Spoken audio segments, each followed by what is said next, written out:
आज आपण आलोय गेटवे ऑफ इंडियाला. एक मिनिट, कन्फ्यूज हो नका, सांगते. या ठिकाणी आल्यावर ग्रीक आणि रोमन व्यापारी मुंबईला पोहोचलो असं समजायचे, म्हणून या ठिकाणाला गेटवे ऑफ मुंबई म्हणतात.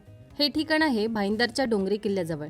ब्रिटिशांनी मुंबईमध्ये बऱ्याच वास्तू बांधल्या, पण त्याही अगोदर मुंबई अस्तित्वात होती, जिथे पोर्तुगीज आणि त्याही आधी ग्रीक आणि रोमन व्यापारी इथे व्यापारासाठी यायचे.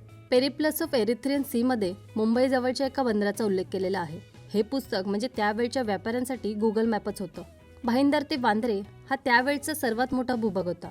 इंग्रजांसाठी मुंबई म्हणजे दक्षिणेचा भाग होता, पण भाईंदरपासून प्राचीन मुंबईला सुरुवात व्हायची, ज्याला आपण आज मुंबईची उपनगर म्हणून ओळखतो. त्यामुळे वसईची खाडी ओलांडून पुढे आल्यावर जो पहिला भूभाग लागतो तिथे ही जागा आहे. नेमकं बंदर कुठे होतं हे सांगणं अवघड आहे, पण हे ठिकाण म्हणजे त्यावेळच्या व्यापाऱ्यांसाठी मुंबईला पोहोचलो हे समजण्याची जागा होती. म्हणून या ठिकाणाला गेटवे ऑफ मुंबई म्हटलं जायचं. वसई खाडी, ठाणे, कल्याण, नाणेघाट आणि जुन्नर असा व्यापार चालायचा. त्यामुळे हे ठिकाण व्यापाराच्या दृष्टीने खूप महत्त्वाचं होतं. प्राचीन मुंबईची ओळख असणाऱ्या या ठिकाणी पोर्तुगीजांनी डोंगरी नावाचा किल्ला बांधला, ज्याचे काही अवशेष उरलेत.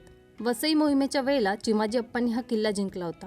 ही माहिती तुम्हाला कशी वाटली ते कमेंटमध्ये नक्की सांगा. भेटूया पुढच्या व्हिडिओमध्ये. तोपर्यंत ओके, टाटा, बाय.